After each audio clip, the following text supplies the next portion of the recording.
বাংলাদেশের অভ্যন্তরীণ বিষয়ে বারবার হস্তক্ষেপ করছে ভারত, যা উভয় দেশের ভবিষ্যৎ সম্পর্কের মধ্যে টানাপোড়েন সৃষ্টি করছে। হিন্দু সংখ্যালঘুদের নিরাপত্তা, আইনশৃঙ্খলা পরিস্থিতি এবং আসন্ন জাতীয় নির্বাচন নিয়ে ভারতের পররাষ্ট্র মন্ত্রণালয়ের মন্তব্য অন্তর্বর্তী সরকারের জন্য মোটেও ইতিবাচক নয়। দ্বিপাক্ষিক বৈঠকগুলোতে রুটিন মিটিংয়ের অংশ হিসাবে ভারত সম্পর্কের বর্তমান অবস্থা নিয়ে অসন্তোষ প্রকাশ করেছে।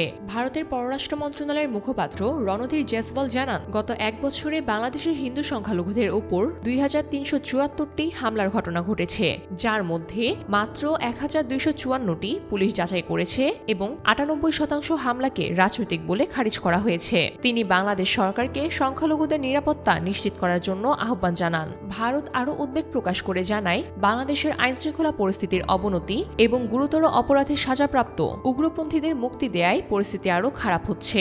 এছাড়া আগামী নির্বাচন অন্তর্ভুক্তিমূলক হওয়ার প্রয়োজনীয়তার কথা জানিয়ে ভারত তার অবস্থান স্পষ্ট করেছে। বিশ্লেষকরা বলছেন, ভারতের এ ধরনের হস্তক্ষেপ কূটনৈতিক সৌজন্যের পরিপন্থী এবং বাংলাদেশের অভ্যন্তরীণ বিষয়ে বাইরের শক্তির হস্তক্ষেপ এই প্রক্রিয়াকে বাধাগ্রস্ত করবে।